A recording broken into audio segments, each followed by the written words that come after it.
I have a joke for you. Okay. The government in this town is excellent and uses your tax dollars efficiently. That's not really a joke. I disagree. I find it hilarious. Hey friends, Dawson here. I have watched 18 hours of Nick Offerman. I can't say I'm proud of it because his objective personality type is so confusing. He's hitting so many different parts at once. And it's like, I get it. Everyone can do everything, but how do I narrow this one down? So today I'm gonna walk you through what I got and show you how to narrow down the rest, even when it's kind of hard to prove. So looking at some initial biases, MBTI consensus has him down as an ISTJ. And you know what?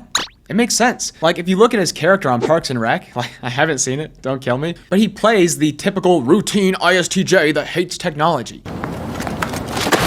And Nick Offerman doesn't seem that far off from his character. So maybe he is an ISTJ. But looking over at some visual biases, I would say that for me personally, he kind of reminded me more of a Ricky Gervais, who is a double masculine INFP. As well, I noticed he also reminded me of Henry, who's in the community, a double masculine ENFP. So I would say I'm kind of seeing more NESI on at least the visual biases here. And you know, like it doesn't help that he has the SI copper stash going on. Like you will see some of the SIs that have the copper stash, and then you'll see some of the ENFPs and the ENTPs making fun of the copper stash. So I would say that I have a decent starting bias going into this. Now let's start with the coin that I'm most confident on. Observer versus decider. So we know that Ron Swanson hates technology.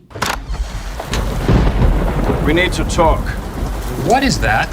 This is a flying robot I just shot out of the sky after it delivered a package to my house. But what about Nick Offerman? No, I hate technology. Yeah. I hate it. I grew up in a farming family. My life is very tangible. I like to read physical books. I don't like e-books. I'm reluctantly competent when it comes to using screens, you know, but I have a system where I'm like, okay, I got to check these 5 places. All right, nobody needs me. Get that thing out of here. Let me get back to this sandwich. Well, he likes things to be tangible, and he likes to have his systems. Okay, yeah, I can see some good ISTJ vibes going here, but let's continue building and let's continue learning about this type. So, COVID. Last time when we were with Stephen Yun, we saw a lot of fears around COVID. Just like locked inside our own mind. I'm revealing myself right now. Yeah, what happened? It's clear that you've... So, where will Nick Offerman take this? Somebody way smarter than me, one of our producers, I guess they consulted the science or like what the doctors are saying. And so they've put everybody in masks and face shields, and they've, they call them protocols. We adhere to these protocols, social distancing, all these, newfangled like trends. And so you look around, we're shooting this show and everybody's in a mask and they're complying with these like science ideas. I wish that, I don't know how they figured this out, but I wish there was some way to communicate this to like the country or like our government or something, because I feel like if they found out about it, they would tell everybody and they'd be like, hey, everybody, if you follow these like science ideas, you can go to work and be safe and not die, all that. Yeah. What is the kicker here? What is he mocking? It's the protocols and it's the rules, and I'm sure if they knew, they would have shared the information. If Nick is a decider, we should see him being more pointed towards the person or the people in charge. If he is an observer, we should see him being more pointed towards the system or the corporations. So we need to keep an eye out for where is Nick Offerman getting triggered. But when it really boils down to it, what is Nick fighting for? There's a great book called Lethal But Legal, and it details all the ways in which huge corporations spend money on lobbying to change legislation so that cars can be more harmful to us, beef cannot be regulated, all of the alcohol, drug companies, all of these different industries use our government to allow them to make more money literally at the expense of our nation's health, literally our health. That is what eventually led me to the city in a way. Like, it's like, I need to get around everybody and I need to join the storytellers to help try and erode these types of discrimination. That seems to be my calling if I have one. Right. But while I'm here, I have brought this sort of meat and potatoes, hammer and nail common sense. And that's what I would try to impart to the people, as it were, is that we all, I think, have that at heart. We all want the best for our families and for our communities and for our country. We've gotten ourselves into a deep, deep mess of which Donald Trump is only the flag. He's only the maidenhead on the shitty vessel that is the Republican Party. And so, I don't know how Fox News is one of the most insidious. If this was a Disney movie, Fox News would be like a roiling sorceress, like squid monster at the bottom of a sewer. And yet it maintains this stronghold over the ideology of what are largely probably really good people. That's the question I wish I could answer. Yeah. Is that I think everybody would get along pretty well if we could get out from the gaslighting that we suffer under. Hey, it is the corporations, it's the legislation, the regulations, the industry.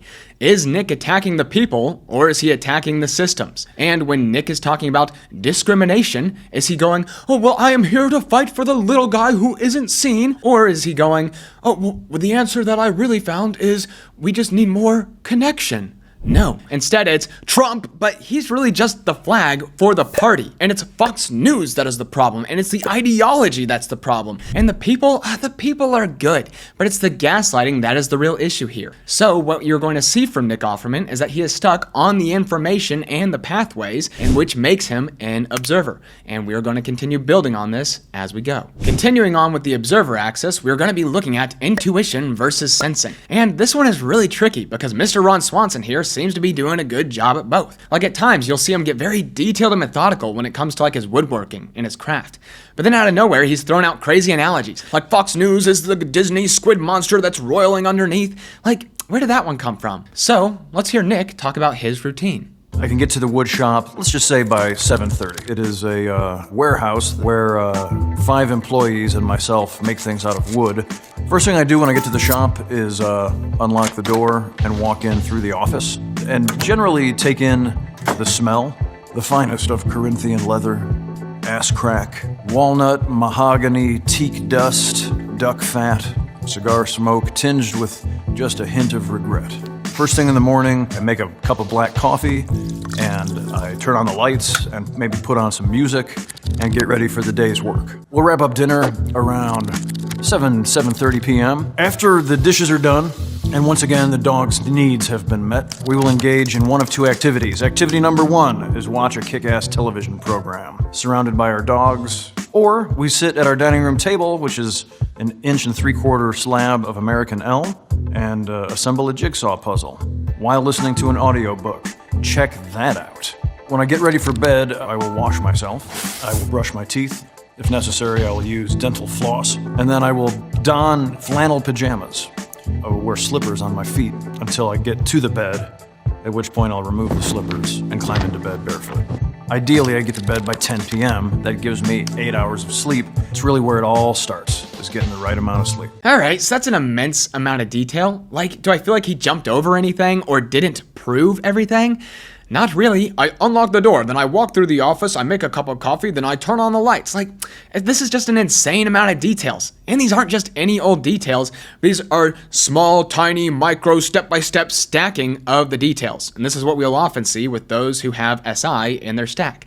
Like, nobody needs to hear all that. So this looks like save your SI to me, but before jumping to bad conclusions, we need to do our due diligence with the crosschecks. We still need to gather more of intuition versus sensory and control and chaos. So we heard about his routine, but let's hear Nick Offerman describe his tattoos. Does Nick Offerman have tattoos? He does. 2. 1 on each python. One is a heart viney thing with a rose. The rose looks kind of like lady parts. Let's call it a Georgia O'Keeffe rose. And it has a banner that says Mater, Latin for mother. It's my pretentious mother tattoo. The other one is the sort of Mississippi Indian band wraparound with an ankh right here. And that tattoo says, I'm a very big fan of the Red Hot Chili Peppers right after Blood Sugar Sex Magic came out. And I stand by it. Okay, so does that make sense to everyone else? Does everyone have a good picture of what he's got going on here? Sounds a little abstract. Okay, so looking at our definitions here, sensory is defined as proving, grounded, not jumping or summarizing. So yes, we are hearing some groundedness, but we are also seeing a little bit of jumping and some abstract fluff here. He's not dragging us through the details like he was in the previous clip. Now, looking at the definition for intuition, it's defined as imagination, theory, reminds me of, guessing, analogies, and so on. And we see a bit of that here as well. So let's not jump to conclusions just yet, but let's continue gathering more context so that way we can better understand who Nick Offerman is. So I'm going to take you through a little bit of a deep dive through intuition versus sensory. So Nick Offerman also talks about activism related to nature. And we've had many sensors, namely ESFPs, that will be focused on activism. And many of them, like John Leguizamo, will be quoting statistic after statistic. Korean War, World War I, World War II, 400,000 Latin people fought in World War II. Nobody can tell me I'm less American. Nuh-uh. I go to the Aztec Empire, the Incan Empire, and then our contributions in America during the Civil War. We had 20,000 Latin people fought in the North and South. You know, we'll go wherever they pay us. You know how we do. Let me prove to you what is going on. Let me show you so that way you know it's real. So for Nick Offerman, when he talks about activism, is he going to be leaning on the facts and the statistics, the proof, or is he going to be leaning on the concepts?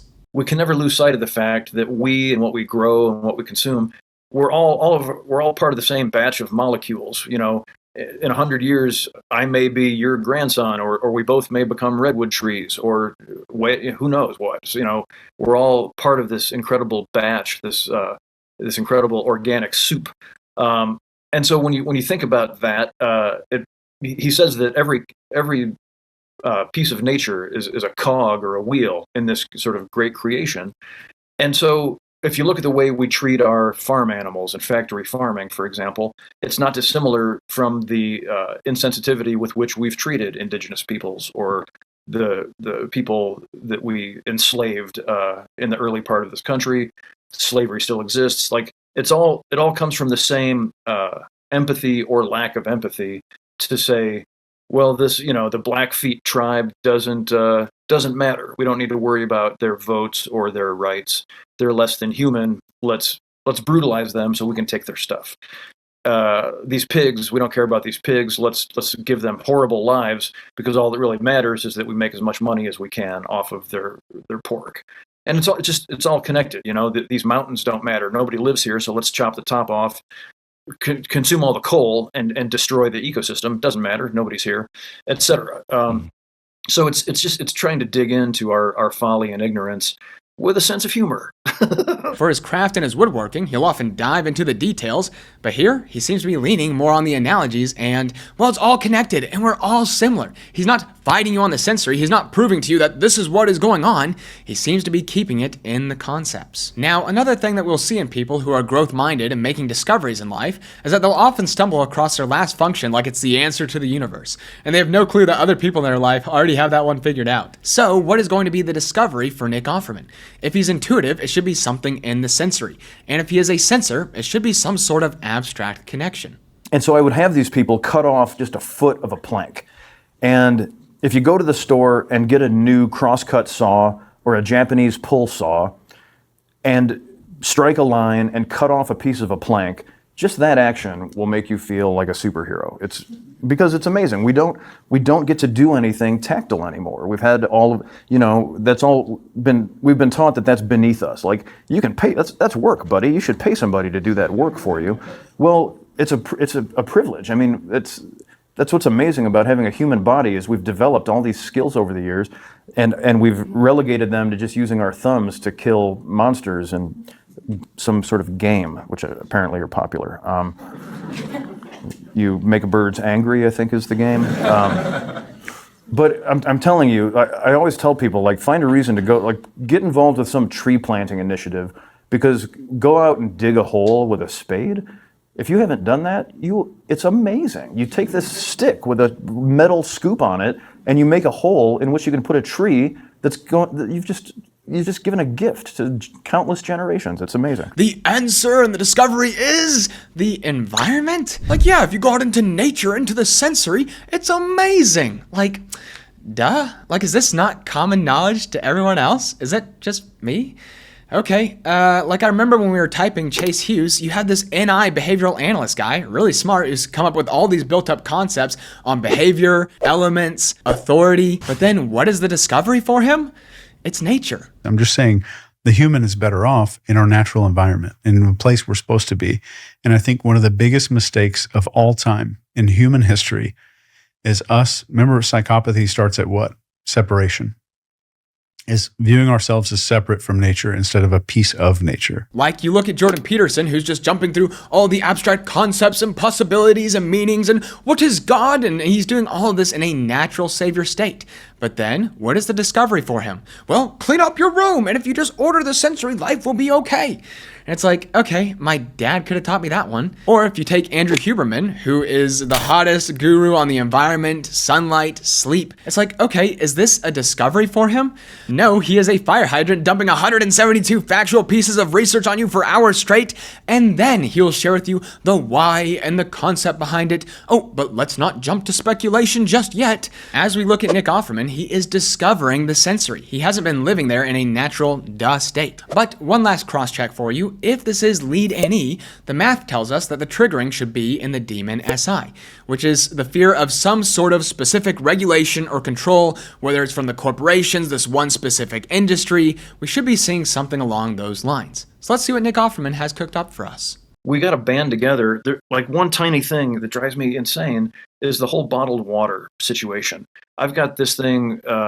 This one happens to be from my wood shop, which is a wonderful website, offermanwoodshop.com. But I think I've gone through 3 of these in about the last 5 years. I tour for a living, and I just make it a rule. I don't ever use a disposable plastic bottle. We have allowed ourselves through human laziness to become accustomed to wherever we go, people hand us plastic bottles of water. And that's completely been done by beverage corporations. It's bananas. And that's one tiny thing. But let's wipe that out. I mean, just we need to keep checking off these boxes.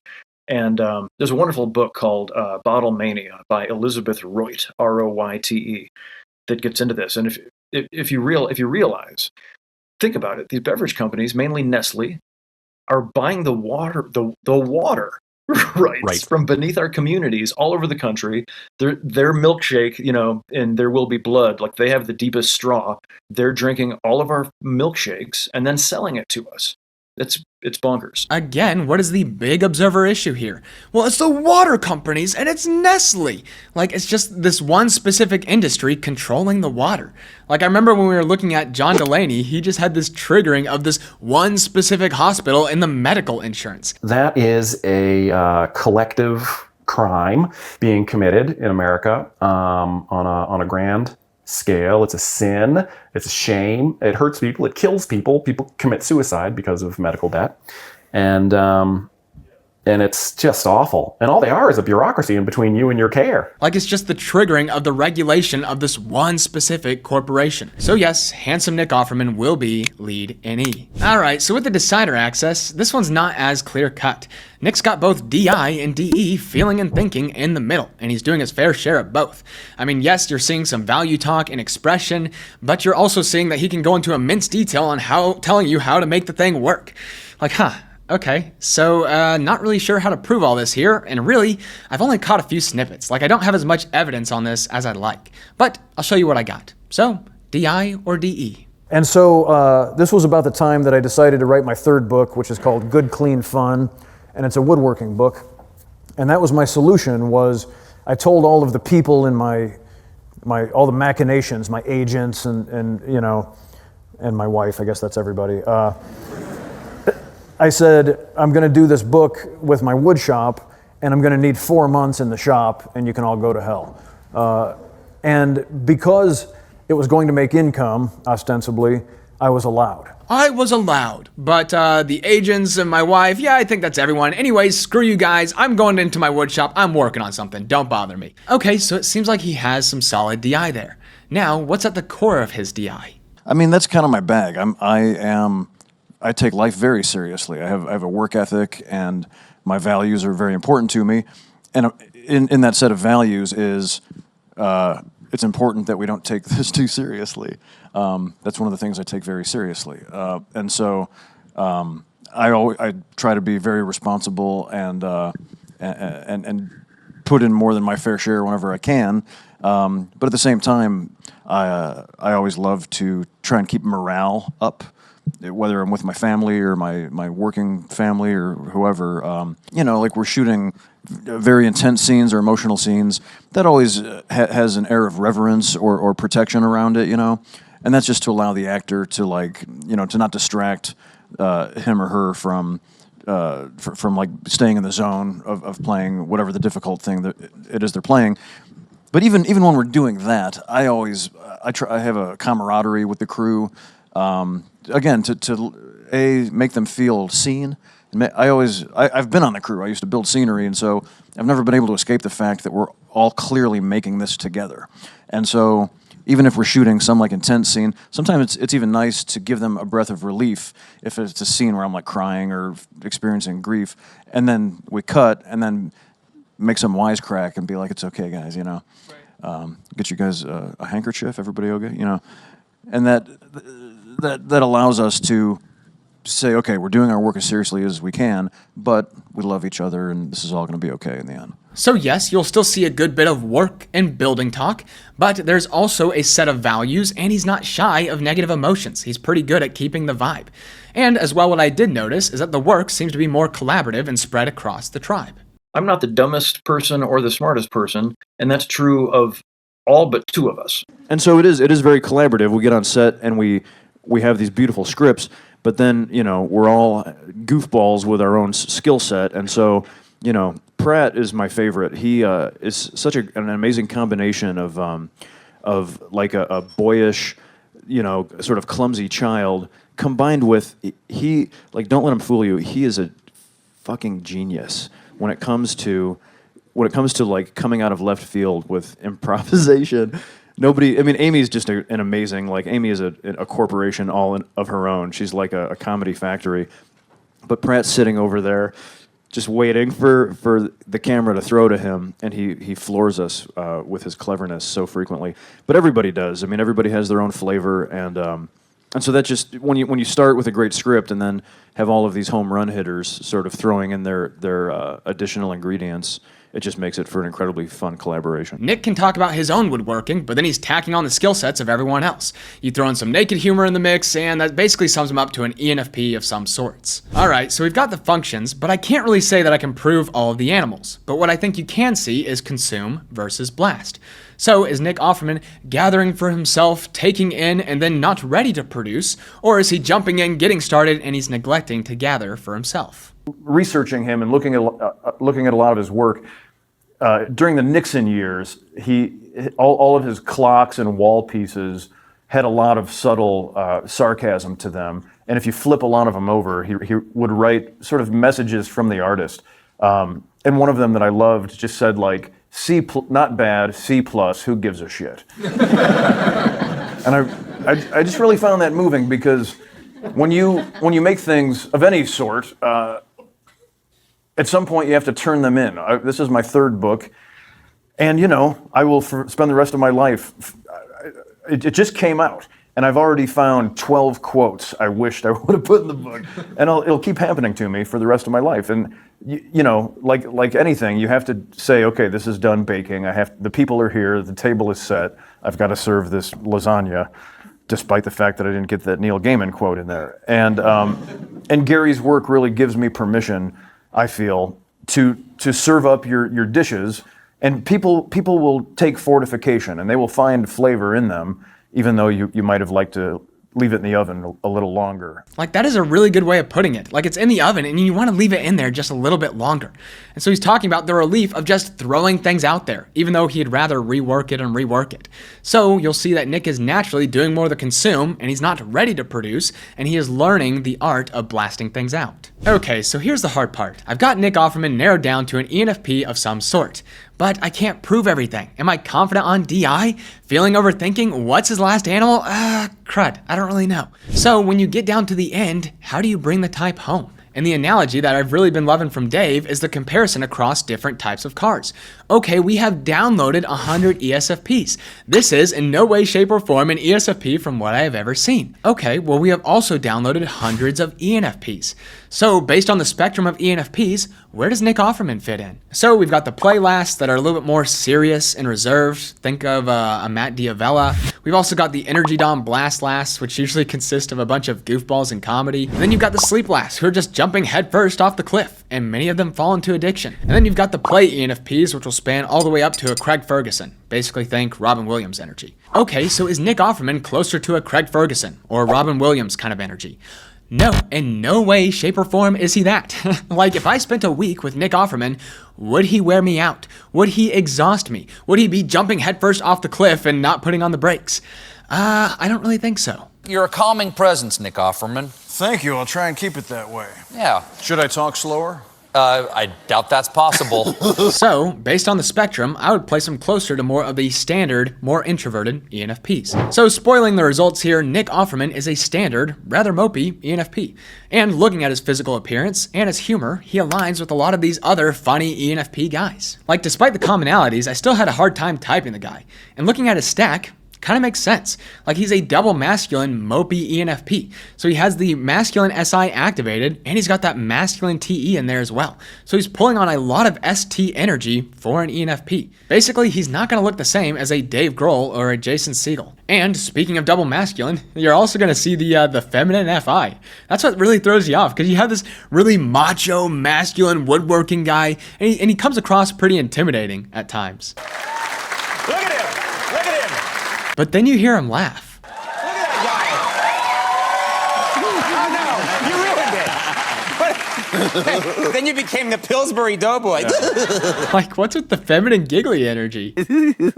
Now, just a little bit on the social type and my best guesses, I kind of had a strong bias coming into this one, because the entire industry sees the guy as a specialist, as a craftsman. I mean, the guy's been doing comedies and woodworking for decades. I remember it was something that Dave and Shan mentioned when it came to Rhett and Link, who run the whole Good Mythical Morning show. They mentioned him being number 3s because they're like, how is this ENFP and INFP stuck in the same craft for a decade? Oh, well, they might be number 3s. And it kind of made sense. Like, I stopped watching their show like maybe 6 to 8 years ago, because like they're just doing the same thing. It's the same taste testing and trying out all the different things. Will it burger? Will it ice cream? Will it slip and slide? Will it snow cone? Let's talk about that. But it's just the same show repeated over and over again for years. Like, how do you not get bored of that? Anyways, let's hear a little bit from Nick Offerman. Just stop and think about the disbursement of this wealth and the people who are hoarding it, who are responsible for this strike, who are causing hardship for so many of the working class. They don't ever know the happiness of making the stuff that we make. Maybe that's why they are punishing us. Right. Right. But that's just something I'm glad that you are passing that sensibility along of happiness is to be found by having a place with your friends and family, and that's what you should seek.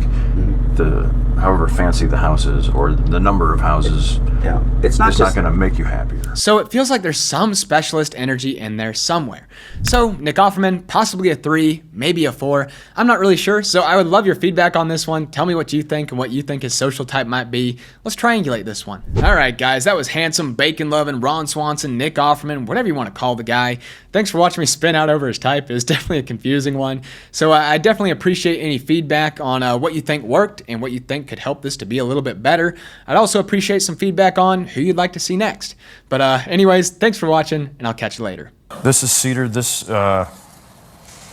Western red cedar. Wait a second. But from the eastern slope of the Western red cedar. Yes. Could you really smell what kind of cedar it was when you did that? Milled on a Tuesday morning. It's a Pisces. Yeah, you can smell it. It's not aromatic cedar, but it has a very specific. Oh, you smelled what it wasn't. Yes, you smelled what it wasn't. That's very zen. Okay, so what does it? How does it speak to you? How does the cedar speak? Cedar is more of like a dependable hippie. What is a dependable hippie, my friend? Well, it's a hippie it's light on its feet, and it's very it doesn't take anything too heavily. But then when the going gets tough, when you face into the headwind, You can count on it. It has an incredible tensile strength. Wow. Also, like a hippie, it's very fragrant. Okay.